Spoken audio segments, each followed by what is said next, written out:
심리학의 거장 칼 융은 한 인간관계 속에서 모든 것이 뒤바뀌는 결정적인 순간이 있음을 발견했습니다. 그 순간은 바로 깊은 공감 능력을 가진 사람, 즉 엠패스가 자기 자신만을 사랑하는 나르시시스트의 언어를 배우게 되는 때입니다. 여기서 말하는 언어란 그들이 입 밖으로 내뱉는 단어들이 아닙니다. 그것은 그들의 말 없는 언어, 즉 예측 가능한 심리적 패턴, 교묘한 조종의 기술, 그리고 감정적인 전략들을 의미합니다.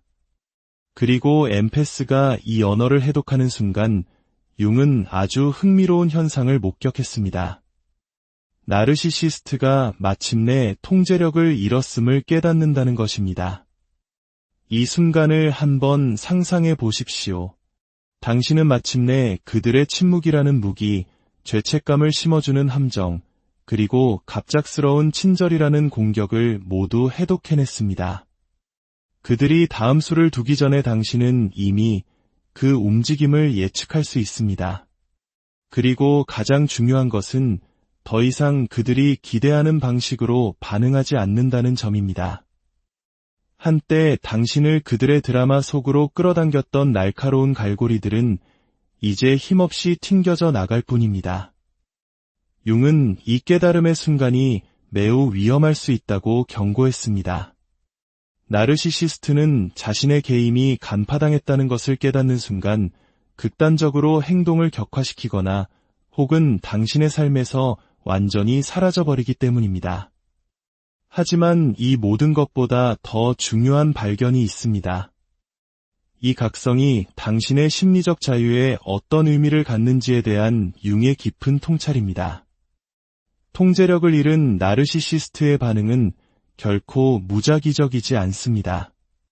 그것은 융이 이미 규명한 특정 패턴을 따르며 그 안에는 인간의 심리를 조종하는 기술과 그로부터 해방되는 진정한 자유의 비밀이 모두 담겨 있습니다.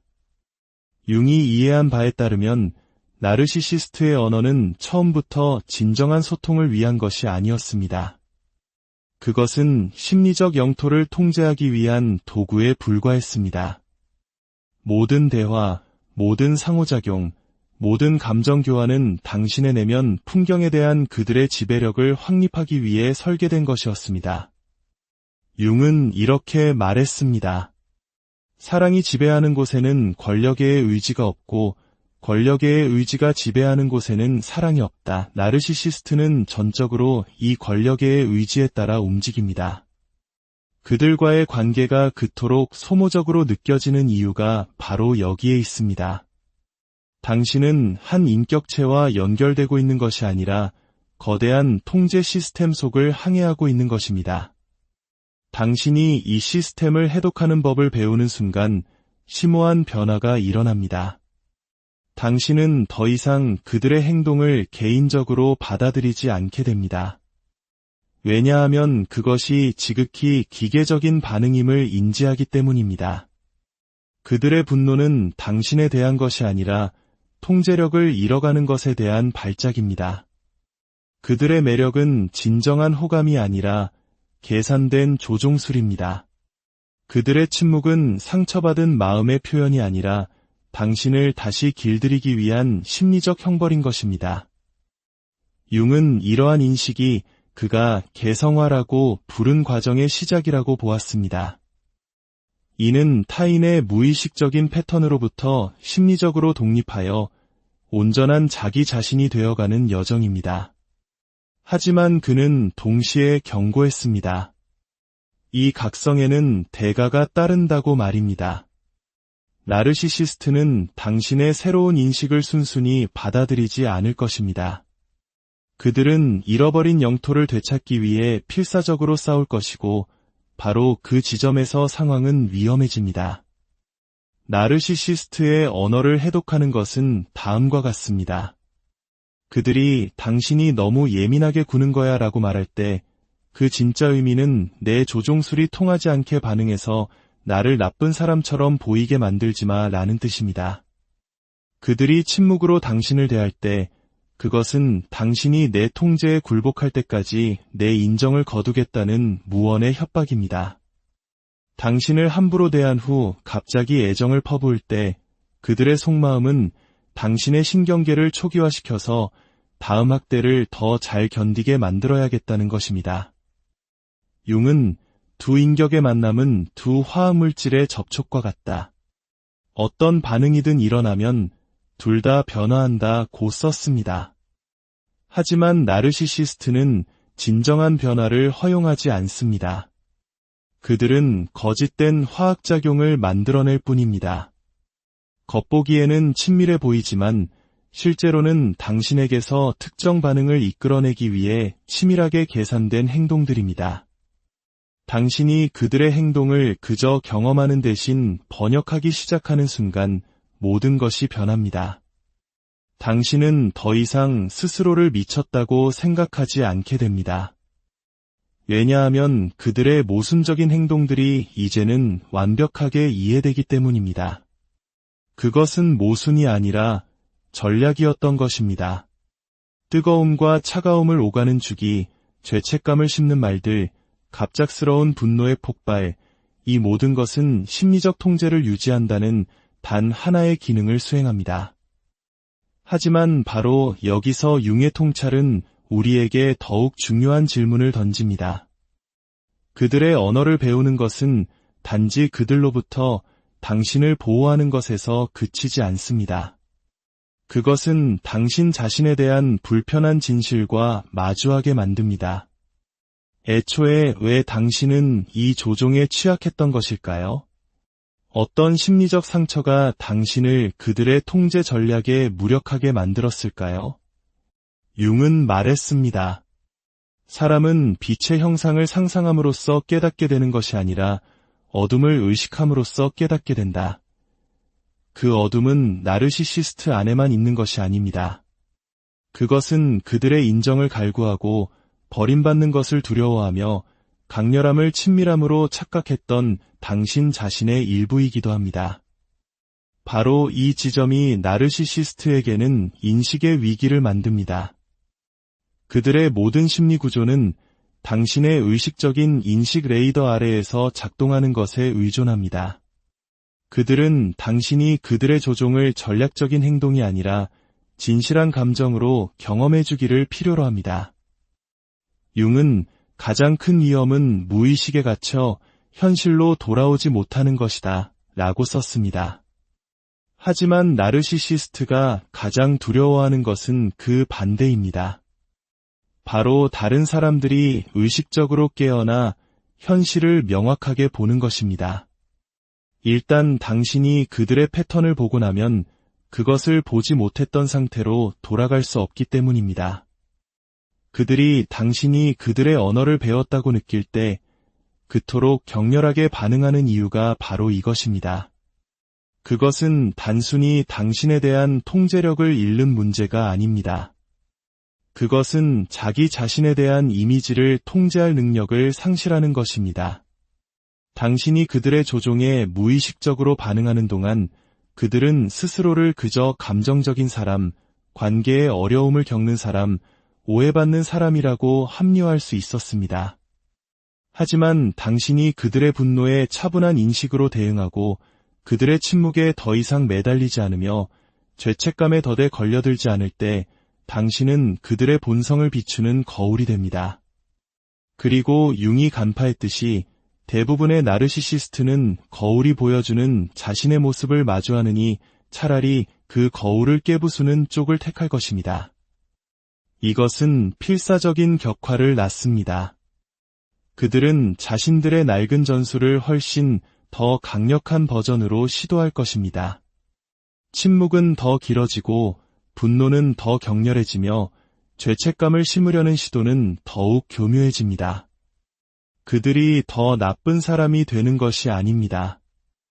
그들은 통제를 유지하기 위해 언제나 얼마나 필사적이었는지를 스스로 드러내고 있을 뿐입니다.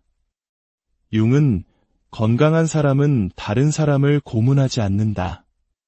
일반적으로 고문당한 사람이 고문하는 사람으로 변한다고 썼습니다. 나르시시스트의 행동 격화는 그들 내면의 고통을 증명하는 것입니다. 하지만 이것을 이해하는 것이 당신이 남아서 그들을 치유해야 한다는 의미는 결코 아닙니다. 그것은 그들의 행동이 결코 당신에 관한 것이 아니었음을, 언제나 그들 자신의 심리적 감옥에 관한 것이었음을 깨달아야 한다는 의미입니다. 많은 공감자들이 저지르는 결정적인 실수는 바로 이 지점에서 발생합니다. 그들은 나르시시스트의 언어를 이해하면 그것을 사용해서 어떻게든 더 건강한 소통을 만들어낼 수 있다고 생각합니다. 융은 이러한 생각에 대해 강력히 경고했을 것입니다. 당신은 조종의 도구를 사용하여 진정한 연결을 만들 수 없습니다. 좋은 의도를 가졌다 하더라도 그들의 언어 게임에 참여하기 시작하는 순간 당신은 자기 자신을 잃기 시작합니다. 목표는 조종에 능숙해지는 것이 아닙니다. 의식적인 인식을 통해 그것의 면역력을 갖추는 것입니다. 당신이 나르시시스트의 작동 방식을 마침내 이해하게 되었을 때 어두운 거울의 유혹과 마주하게 될 수 있습니다. 이는 해방이 아닌 통제를 위해 이 통찰력을 사용하려는 충동입니다. 당신은 그들의 다음 움직임을 예측하고 그들의 불안감을 자극하며 과거 그들이 당신의 버튼을 눌렀던 것처럼 효과적으로 그들의 버튼을 누를 수 있다는 것을 발견할지도 모릅니다. 수년간의 무력감 끝에 얻은 이 새로운 힘은 짜릿하게 느껴질 수 있습니다. 하지만 융은 이것이 각성 과정에서 가장 위험한 단계라고 경고했습니다. 그는 마음에 추는 옳고 그름 사이가 아니라 의미와 무의미 사이를 오간다고 썼습니다. 당신의 마음은 피해자 의식에서 포식자 의식으로 흔들릴 수 있습니다. 하지만 이 둘 모두 무의식적인 상태이며 당신을 여전히 그들의 심리적 영향권 안에 가두어 둡니다. 당신은 스스로에게 그저 경계를 설정하는 것이라고 말할지도 모릅니다. 하지만 융은 이것을 그림자에 잠식당하는 것, 즉 한때 당신이 두려워했던 바로 그 존재가 되어가는 과정으로 보았을 것입니다. 엠페스에게 진정한 지옥은 나르시시스트의 조종에서 살아남는 것만이 아닙니다. 그에 대한 반응으로 스스로가 조종하는 사람이 되지 않는 것입니다. 파괴적으로 휘두르지 않으면서 힘을 가질 줄 아는 법을 배우는 것입니다. 진정한 숙달은 조종자를 조종하는 법을 배우는 것이 아닙니다. 조종을 너무나 명확하게 인식하여 더 이상 그것에 관여할 필요성을 느끼지 못하게 되는 것입니다. 그들을 벌하거나 이기거나 교훈을 줄 필요가 없습니다. 당신은 단지 자신을 보호하고 더 건강한 관계를 향해 나아가기만 하면 됩니다. 나르시시스트의 언어는 바이러스와 같습니다. 그것을 인식하는 법을 배우면 면역력이 생깁니다.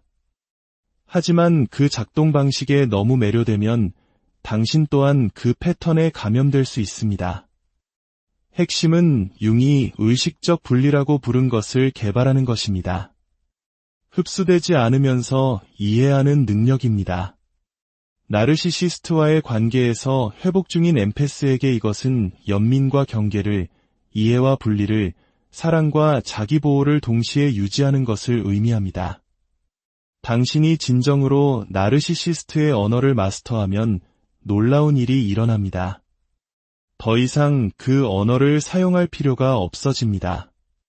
모든 조종을 해독하고 모든 상호작용을 분석하고 모든 가능한 전술에 대비할 필요가 없습니다. 당신은 직관적 면역력을 개발하게 됩니다. 의식적인 노력 없이도 자동으로 작동하는 인식 시스템입니다. 융은 이렇게 말했습니다. 당신의 시야는 당신 자신의 마음을 들여다볼 수 있을 때에만 명확해질 것이다. 밖을 보는 자는 꿈을 꾸고 안을 보는 자는 깨어난다. 진정한 각성은 나르시시스트 행동의 전문가가 되는 것이 아닙니다. 애초에 왜 당신이 그것에 취약했는지를 이해하는 것입니다. 이 내면으로의 여정은 불편한 진실을 드러냅니다. 어쩌면 당신은 혼돈을 사랑과 동일시하도록 배우며 자랐을지도 모릅니다. 어쩌면 당신은 다른 사람을 고쳐주는 것에서 자신의 가치를 찾으려 했을지도 모릅니다. 어쩌면 치유되지 않은 트라우마가 강렬함을 친밀함으로 착각하게 만들었을지도 모릅니다. 융은 이러한 상처들이 성격적 결함이 아니라 정보라고 이해했습니다. 그것들은 당신의 심리적 작업이 정확히 어디에 집중되어야 하는지를 보여줍니다. 나르시시스트는 엑스레이 기계와 같았습니다. 당신의 자존감, 경계를 설정하는 능력, 자신의 인식을 신뢰하는 능력에 있는 모든 균열을 드러내 주었습니다. 일단 이 패턴들을 명확하게 보고 나면 당신은 의식적으로 그것들을 치유할 수 있습니다. 그들의 행동에 대한 반응이 아닌 당신의 가치에 기반한 진정한 경계를 개발할 수 있습니다. 다른 사람의 인정에 의존하지 않는 내적 검증을 기를 수 있습니다. 나르시시스트는 당신에게 조종과 통제의 언어에 능통해지도록 강요했습니다. 하지만 당신의 회복은 전혀 다른 언어를 배우는 것을 포함합니다. 건강한 관계, 진정한 소통, 그리고 순수한 친밀감의 언어입니다. 한 사람에게 맞는 신발이 다른 사람에게는 고통을 주듯 나르시시스트와의 관계에서 당신을 안전하게 지켜주었던 생존 전략들, 과도한 경계, 남의 비위를 맞추는 행동, 감정 관리은 건강한 사람과의 관계에서는 오히려 방해가 될 것입니다. 당신은 의식적으로 그 독성 환경에서 익혔던 생존 기술들을 버려야 합니다. 회복에 시간이 걸리는 이유가 바로 이것입니다. 당신은 단지 나쁜 관계를 떠나는 것이 아닙니다. 전략이 아닌 진실에, 조종이 아닌 취약성에, 거래적인 교환이 아닌 진정한 관심에 기반한 완전히 다른 감정의 언어를 배우고 있는 것입니다. 당신이 심리적 조종의 면역이 되면 조종자 안에서는 통제 시스템의 붕괴가 일어납니다. 그들은 자신의 주된 대처 메커니즘이 완전히 무력해지는 평생 한 번도 겪어보지 못한 상황에 직면합니다. 이것은 그들에게 심각한 위기를 만듭니다. 왜냐하면 그들의 정체성 전체가 다른 사람의 인식과 반응을 통제하는 능력 위에 세워져 있기 때문입니다.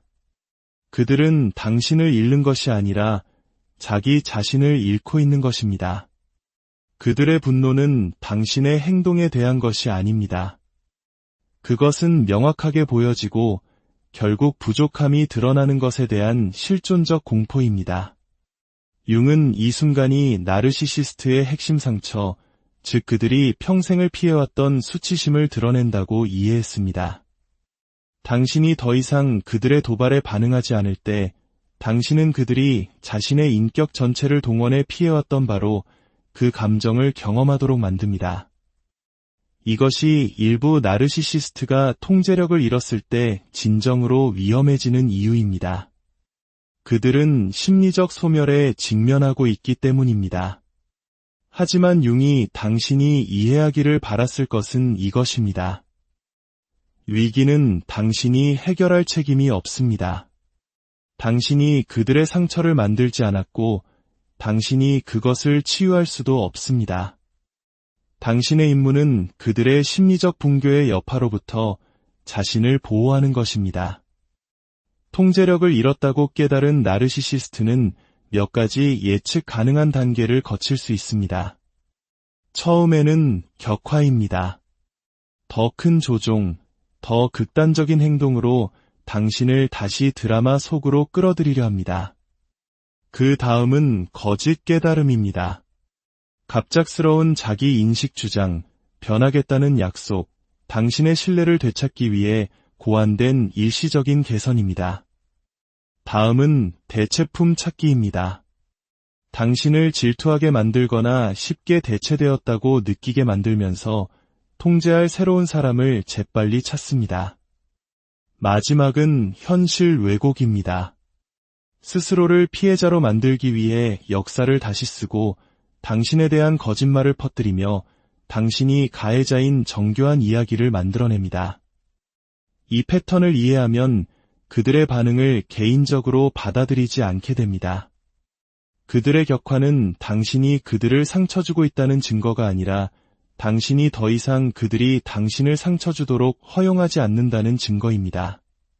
심리적 자유에 대한 역설적인 진실이 있습니다.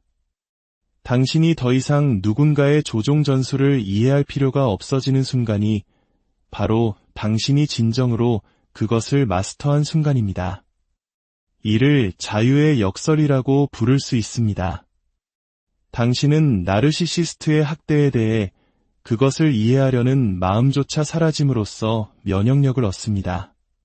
당신이 진정한 당신 자신으로 견고하게 서 있을 때 다른 사람이 그 정체성을 조종하려는 시도는 모든 힘을 잃습니다. 당신은 더 이상 그들에게서 인정을 구하지 않고 그들의 버림을 두려워하지 않으며 그들의 승인을 필요로 하지 않습니다. 하지만 이 자유는 도전적이기도 합니다. 당신은 한때 가졌다고 생각했던 연결을 애도하는 자신을 발견할지도 모릅니다. 독성이 있는 관계조차도 살아있다는 느낌을 주는 강렬함을 제공할 수 있기 때문입니다.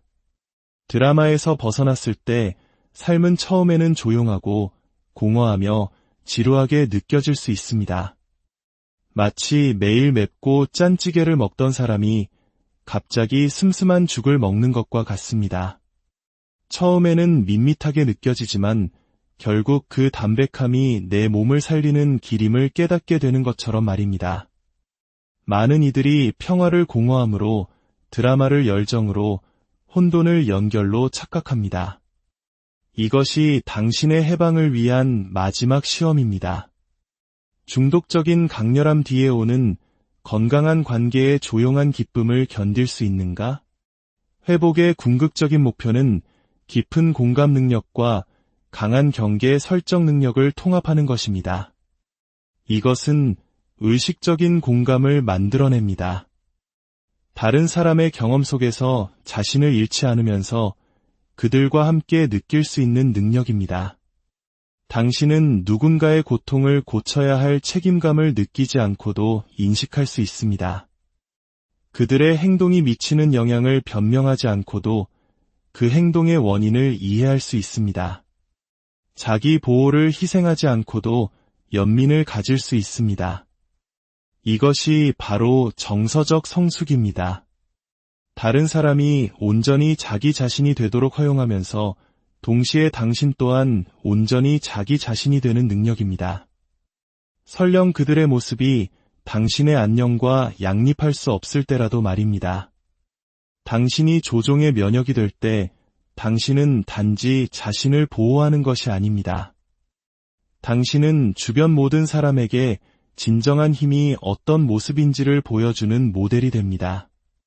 당신의 치유는 다른 사람들에게도 치유받을 수 있다는 허락을 줍니다. 사람들은 당신이 더 이상 유독한 역학관계에 참여하지 않는다는 것을 알아차립니다. 그들은 당신이 약하지 않으면서 친절할 수 있고 잔인하지 않으면서 경계를 가질 수 있으며 착취당하지 않으면서 공감할 수 있다는 것을 봅니다. 나르시시스트의 언어를 배우는 것은 훨씬 더 큰 여정의 시작일 뿐입니다. 중요한 것은 조종을 인식하는 것만이 아닙니다. 무의식적인 반응 대신 의식적인 응답을 꾸준히 선택하는 것입니다. 당신을 통제했던 조종은 역설적으로 당신에게 어떤 심리적 상처를 치유해야 하는지를 정확히 보여주는 스승이 되었습니다. 그들의 언어, 즉 조종과 통제, 감정적 테러는 당신이 훨씬 더 가치 있는 것, 즉 당신 자신의 진정성이라는 언어에 능통해지도록 만들었습니다. 당신은 그들의 투사 아래에서 당신의 진짜 감정을 인식하는 법을 배웠습니다. 그들의 요구 아래에서 당신의 진정한 필요를 발견했습니다. 그들의 침묵 아래에서 당신의 실제 목소리를 찾았습니다. 이것이 바로 그들의 언어를 배우는 것이 궁극적으로 당신을 자유롭게 하는 이유입니다. 당신이 그들을 되받아쳐 조종할 수 있게 되어서가 아니라 마침내 당신 자신의 목소리를 명확하게 들을 수 있게 되었기 때문입니다. 그들 혼돈의 소음이 더 이상 당신 내면의 조용한 지혜를 압도하지 못합니다.